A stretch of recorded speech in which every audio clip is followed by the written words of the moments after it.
Hello and welcome to today's Medical World News, where we provide you with the latest news across a variety of healthcare specialties and a number of interviews with experts in the medical field, many of which are focused on the ongoing COVID-19 pandemic. I'm your host today, Gina Morrow. Today we'll get updates from Pharmacy Times, OncLive, Cure, Infection Control Today, Psychiatric Times, Contemporary OBGYN, and the American Journal of Managed Care. There's so much to discuss today, so let's kick things off with Pharmacy Times. Over to you. Hi, I'm Alana Hippensteel from Pharmacy Times. Before we get started, one of our top articles today details a multi-generational panel of 5 women moderated by Pharmacist Moms founder Suzanne Solomon in recognition of Women Pharmacist Day on October 12th. In this panel, they discuss how the pharmacy field has changed and is still changing for women. There's more of that on pharmacytimes.com. Today, I'm speaking with Rich Morino, Senior Director of Healthcare Solutions for LexisNexis, on how using social determinants of health in tandem with clinical data can benefit pharmacies, and how this data can be leveraged for earlier disease detection and more comprehensive, sustainable patient management. So, Rich, why is understanding social determinants of health in relation to clinical data important for pharmacies to consider? That's a great question, Lana, and thank you for inviting me to participate today. I think if you look commonly out there at research like Kaiser Family Foundation or Healthy Gov or any of the independent research groups you look at, what they've arrived at is a general consensus that the quality of care you receive, whether it's an inpatient stay or even seeing your physician, or interactions with your pharmacist, tend to only account for 20% of your overall health outcomes. And that was a little bit of a staggering number once they were able to go ahead and publish that research. And what additionally told us, genetics account for another 20%. So we always talk about the individual who lived to 108 pound of bacon and two mugs of coffee a day on the one side and saying, well, genetically they were able to go ahead and survive that. But also you have your Jim Fixes of the world, who literally wrote the book on writing, running, but died in his mid 40s as a result of a heart condition. But genetically, all the other men in his family had died in his 30s. So genetics accounts for another 20%. The reason we're talking so much about social determinants of health today is that other 60%. By and large, for instance, your capacity to whether or not you'll stay out of the hospital after being discharged is predominantly based on the environment you're being discharged to. Such things as your economic ability to afford medications, your transportation to get to the pharmacy or to a physician or a lab, whether you live in a neighborhood that's appropriate for you to get out and exercise to try and prevent becoming a type 2 diabetic, or whether that neighborhood has access to fresh produce. All those things play sometimes a bigger role in predicting someone's overall health and what to do to help them than the actual clinical information that might reside in a prescription system, dispensing system, or EMR. So why are social determinants of health specifically important in relation to chronic care patients and those at risk of chronic conditions? Yeah, no, again, you're getting right to the heart of the matter, right? If you look at research out there, chronic condition patients account for 81% of hospital admissions, 91% of all prescriptions filled, and 76% of physicians' visits. So, there was the old adage, it's been back from the Disease Management Association days, that 50% of our healthcare costs come from people who consume the top 5% of services. The top 1% of people who consume services account for 20%. Clearly, that 1 to 5%, we're talking about, people with the chronic conditions. And if you look at research, we're about 48% of Americans today at least have one chronic condition. Right. So, the ones who are driving the majority of the cost are the ones who are going to have multiple ones. Now, the good news is with, the advent of medicine, both from a practitioner standpoint as well as from a prescription standpoint, we can, if follow medical protocol and medication adherence, allow these people to manage their conditions and lead a healthy lifestyle and have their health outcomes maintained. With these conditions, you never really solve them, right? You never, it's all about managing. But the big concern is twofold. One, if they aren't able to successfully manage these chronic condition people, their health is going to deteriorate significantly. So their quality of life is going to be poor. The second thing is for the entire United States, ecosystem, we're at 18, approaching 19% of the GDP is spent on healthcare. And a large reason for that has been the skyrocketing amount of individuals with chronic conditions, as well as some of the costs of your more high-end biological type drugs. So if we're going to make an effective bending on that curve and make healthcare affordable for all of us, we need to make sure that we actually spend wisely on making sure these individuals with chronic care are maintaining at their level and don't deteriorate to the point where they're having more and more expensive treatments as a result of preventable circumstances. Right. Right. Absolutely. I understand that in August of this year, cancer diagnoses in the United States were down 30% from the same month last year. Why do you think this is occurring? And how could understanding social determinants of health help to fix this issue? Yeah, so that's another great point. COVID-19 is the obvious answer, right? Whether it's, I think I saw research, and I might have wrenched that, and I'll try and get back and be able to cite who the research was done by. But essentially what it showed was that about 50% of Americans either postponed, canceled care as a result of COVID-19. And the idea was that they were scared that going into a facility would be more likely to have them catch COVID-19. So the risk reward in their eyes became unbalanced, and they felt that going undiagnosed or not attending those preventative screenings was a better gamble than going in for the COVID-19. Sure.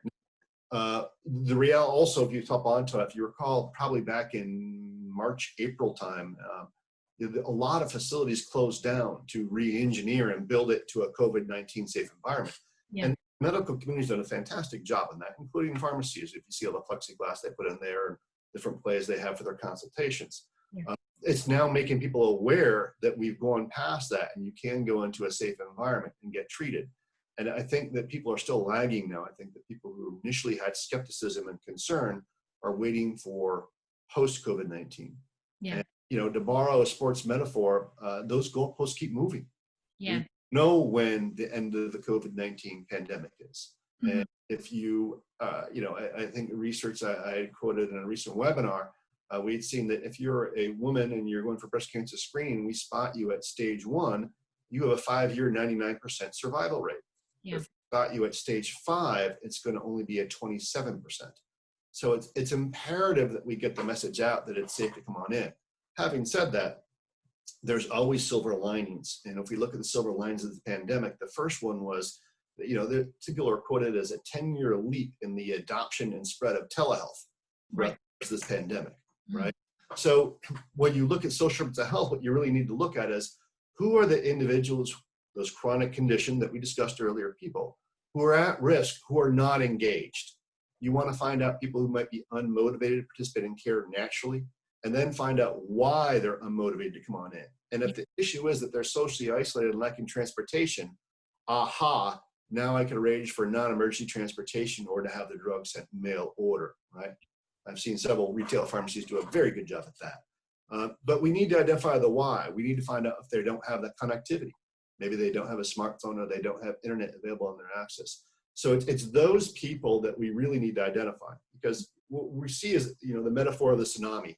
Tsunami is a big wave that comes in and it crashes and it's too big for your infrastructure. And the healthcare infrastructure is finite. We can't scale it.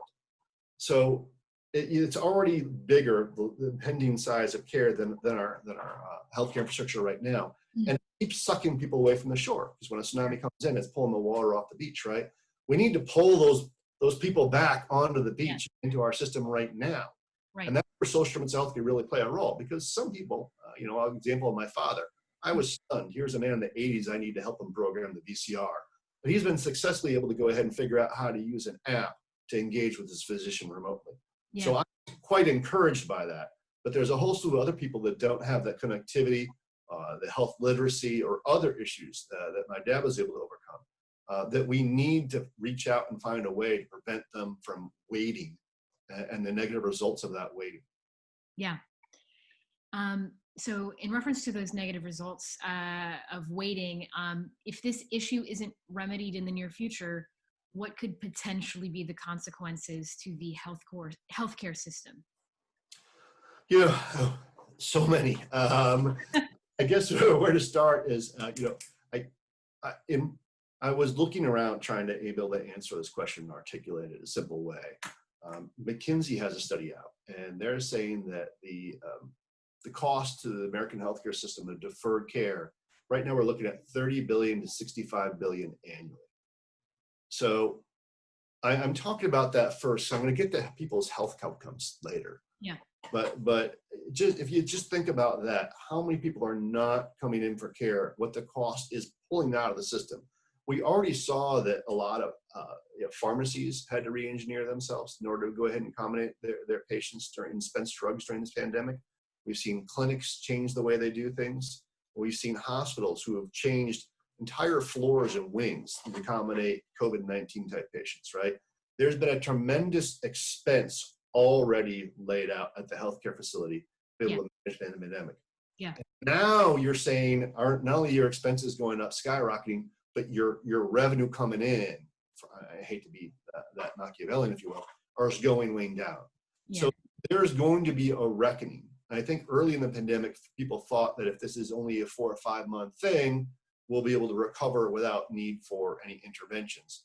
But if this continues to go into next year, and if you look at Operation Warp Speed, even with the viability of a vaccine, let's say at year end, the production it will take to make that mass available, should we get through clinical trials, we're still looking at late spring. Yeah. So there's going to be an ongoing economic cost, which a bill will have to figure out how to pay as a country at some point. Yeah. So there's that aspect to it, which will probably see a significant changes to our healthcare delivery system as a result of that, whatever agreement is made on how to handle the bill that comes in. Then there's going to be the impact for the actual individuals, which we've kind of been discussing. If we don't start targeting these at-risk people right now and bring them on in, unfortunately, I think we're going to see a higher mortality rate than we're accustomed to, especially the preventable ones, right? If for those who have any acquaintance with health insurers, they don't sweat the number of people who will get hit by a car and break every bone in their body. Statistically, they can figure that out. It's going to be the people who are consuming all sorts of care as a result of chronic conditions who then don't and don't manage that system. It is more painful for them to have that ongoing cost for someone who didn't have care than it is to spend money on them preventively and maintain their outcomes. And I think I say that about health insurers because they're the payers and you pay, and there's a reason you want to pay money up front. But I think our whole healthcare infrastructure and ecosystem also recognizes that we collaboratively need to find a way to get these guys and these individuals engaged in the system now. Right. Absolutely. What could pharmacists do to draw patients back into the system right now? That's a great question. I've been looking around at different ways that different parts of the healthcare ecosystem has been engaged with patients during COVID-19. And the Alliance for Community Health Plans that have polled and determined that the pandemic really hasn't, it's greatly impacted people engaged in the healthcare system. But on the bright side, patients haven't been impacted by the in-person visits to the pharmacy. So over 90% of respondents have still received their medication and did so from a local pharmacy. So if we talk about what is the best channel to engage patients, increasingly it looks like the pharmacy is the place that individuals and patients are still willing to go to. Yeah. Because it's their community. They know these pharmacists oftentimes by name and face, and they feel safe in that environment. So as this pandemic continues, and even we roll out of it, as pharmacies have been increasing their clinic type presence and additional services, immunizations, vaccines, and so forth, pharmacies will probably be on the front end, a tip of the spear, if you will, of getting people re-engaged because it's a place that they feel comfortable and trust and go to. Yeah, absolutely. Absolutely. How could implementing this practice of considering social determinants of health in relation to clinical data in pharmacies potentially be beneficial even following the end of the COVID-19 pandemic? We just talked a minute ago about the giant leap that telehealth made in the first 5 months of the pandemic, right? They were considering a 10-year leap. I think the next leap could come from social determinants of health. There's been a tremendous buzz in the industry for 3 years in regards to that because of the reasons we talked about, how much your health is impacted by the environment that you live in, your income, all those things, whether you're socially isolated. I think that the United Kingdom has a minister of loneliness because they figured out that being alone or the feeling of loneliness is worse for you than smoking, right? Now, the reason I think the next big leap might be social determinants of health is for kind of what we talked about. If you could, in the workflow, be able to alert either the pharmacist, what I meant to say, or someone with that pharmacy chain Yeah. operations that a patient who is about to or had a prescription filled might not come in to get it because they're lacking transportation, it might be economically unstable, and then you could find a way to provide and align that with the system you have in place. Yeah. Maybe they're Medicaid and Lyft has an agreement in 23 states to be non-emergency transportation, right? Or maybe we could advise them to go on to a generic, and that will save them a tremendous amount of money, increasing the chances of them being likely adherent. I think that could be the next big thing in regards to where to take advantage of the conditions in the pandemic and bring in new resources. And that resources are going to help us now identify those people who are unengaged. Imagine the senior that has a non-smartphone and has never used the text, so is not getting the text alert that the prescription is even ready, right? This type of insight will allow you to more effectively communicate and set up alerts, not only to the people in the pharmacy system, but set up alerts so they know to reach out to the individual through enhanced channels to try and make sure they're staying medically adherent, coming in for the medication therapy management, aware that it's time to come in for immunizations, anything which will help maintain their health.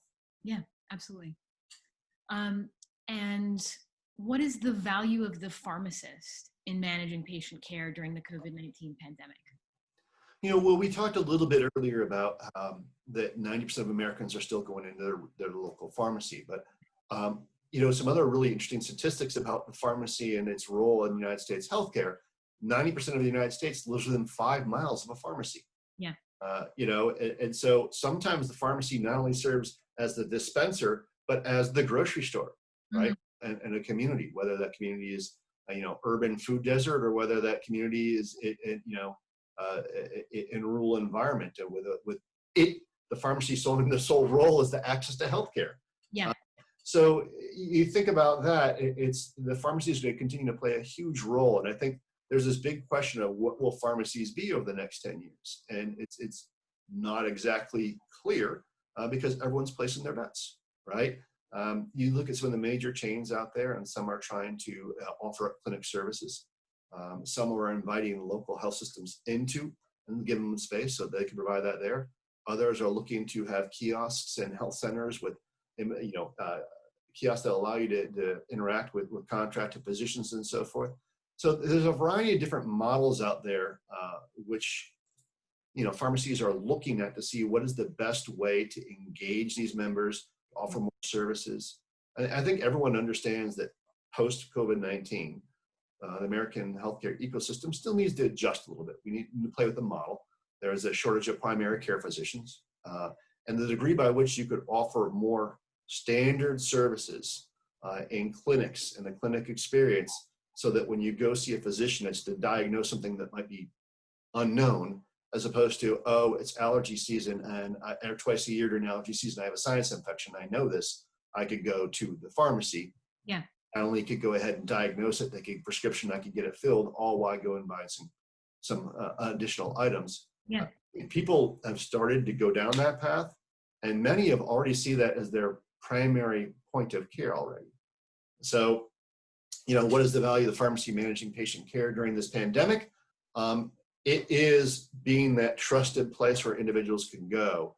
And I think if you look at what the government is doing at the federal level too, Health and Human Services is continuing to authorize pharmacies to offer more and more services. I know that they've authorized to provide COVID-19 tests, that they could start doing childhood vaccines as long as you're 3 years older with the right license. Right.